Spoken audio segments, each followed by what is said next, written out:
Sandali, sa kayo pupunta? Ano? Balak nyo na mapuntahan yung mamita ko? Bibisitahin lang sana namin eh. Bibisitahin? Para ano? Manghingi ulit ng pera? Manghutot ulit? Tsaka, hindi na kayo makapunta sa mamita ko. Bakit naman?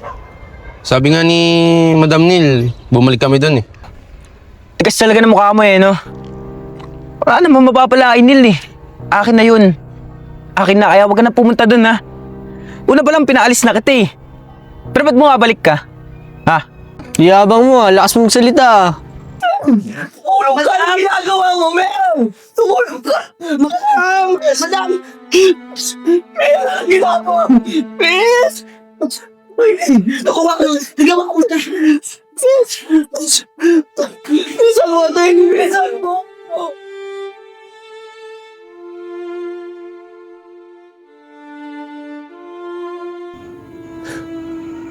Miss na agad kita.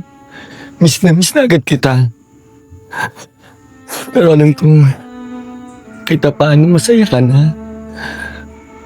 Wala ka ng sakit na mararamdaman kagaya ng dati. Talagang nangihinayang ako. Sana matagal pa tayong magkakasama. Diba? Hanggang pagtanda magkasama tayo. Kasi mag-best friend tayo, diba? Pwede ba? Tigilan mo na yung drama mo. Patay na sisi ko. Wala ka nang dapat ikapag... kaarte dyan. Hangarin naman ako sa'yo. Nawala na't lahat yung best friend ko. Ganyan pa rin ang ugali mo. Siguro nga, masaya ka na. Kasi, yung talagang intention mo, yung mawala siya, di ba? Para makuha niyo na yung gusto niyo makuha, kayong mag-ina. Ang inayang lang ako. Sana noon pa lang na-realize na ng best friend ko na dapat wala kayo sa bahay na to. Hindi tama. Maling-mali yung desisyon niya. Maling-mali. Wow! Ang husay mo naman maglitanya. Hindi bagay sa'yo. Huwag na nga tayo magplastikan dito. Alam ko naman na kaya ka ganyan kasi gusto mo makakamtam ng kayamanan ng sisi ko. Alam mo, sa ligaw ng bituka mo, naaamoy ko na kung anong intention mo. Kaya huwag kayang mag-inarte. Alam ko, tuwang-tuwa ka. Hindi ba ako sa'yo? Hanggang ngayon, pinipilit mo pa rin na may interes ako sa kayamanan ng best friend ko. Ang galing-galing mo talaga. Ang galing-galing mo! Bakit? Hindi ba totoo? Alam mo kung may magaling dito, ikaw yun. Bravo, Hilda. Perfect ang pagkaplano mo. Kaya wag na tayo maglokohan. Kung may magaling dito, alam mo, ikaw at hindi ako. Ayan oh. Kahit napatay na sisi ko eh. Nag-emote-emote ka pa. Para ano? Para makuha ang intention ng mga tao na kunwari concern ka, kunwari nag-iiyak-iyakan ka, pero deep inside, alam na alam ko na sobra kang tuwan-tuwa dahil may panlalaki ka na, marami ka ng pera, at magagawa mo na lahat ng gusto mo. Ma!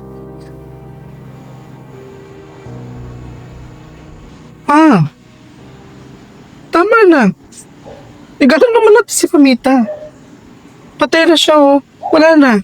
Ma, aminin natin sa sarili natin nagkamali tayo. Na mali yung ginawa natin. Nakakapagod na, nakakasawa na. Wala na yung tao. Tapos ganito pa rin yung ginagawa niyo. Nag-aaway pa rin kayo. Ma, itigil na natin to.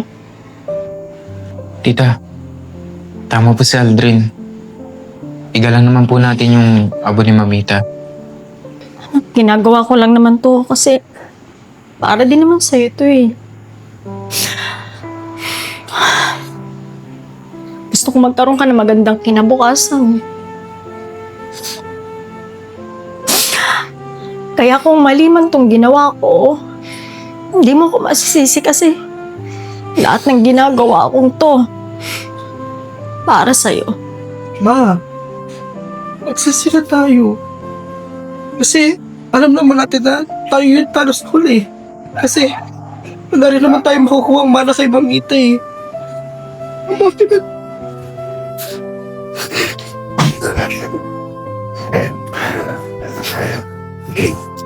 Alam nyo, sa narinig ko, at alam ko naririnig din ngayon yung mga sinabi nyo, naniniwala ako na ngayon pa lang pinatawad niya na kayo. Mabait si Neil at mahal niya kayo. Magandang gabi. Attorney, pasok po kayo. Upo po kayo, attorney. Naparito ako para basahin ang huling habilin ni Neil. Kompleto na ba ang lahat? Opo, attorney. Pero may hinihintay pa tayong isa. Parang si Hayden. Ha? Si Hayden? Bakit kailangan po si Hayden? Sino bang may contact sa inyo? Pwede niyo yung papuntahin siya dito ngayon? Attorney, ako may contact ako ng kaibigan ni Hayden. Sige, please. Dan.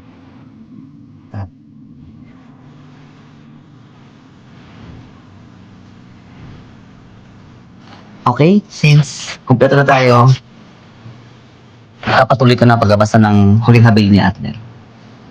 Ako si Neil Aragon, nasa 8 gulang. Hinahati ang aking kayamanan base sa mga sumusunod. Ang kalahating bahagdan o 50% ay mapupunta sa paaralang aking pagmamayari. Wait lang po, siya pong may-ari ng Doña Aragon National High School? Tama ka. Siya ang may-ari ng school na yun. Totoo ba yung sinasabi mo, attorney? Tinawag ko pa naman yung matandang bakla. Sorry, madam. Huwag na akong multuin. Pwede ko na bang ituloy? Gagamitin itong pantulong sa mga kabataang walang kakayanang makapag-aral at mga libreng kagamitan para sa kanila. Ang 20% bahagi ng kabuuan ng aking yaman ay ibibigay ko kay Gil Diaz. Pasalamat sa kanyang malasakit bilang aking kaibigan.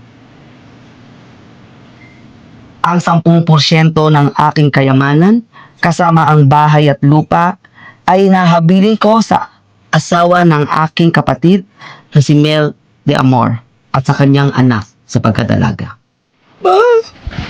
Ito ba yung narinig natin? Meron tayong managaling kay Mamita. Tsaka itong bahay na ito, dito na tayo titira.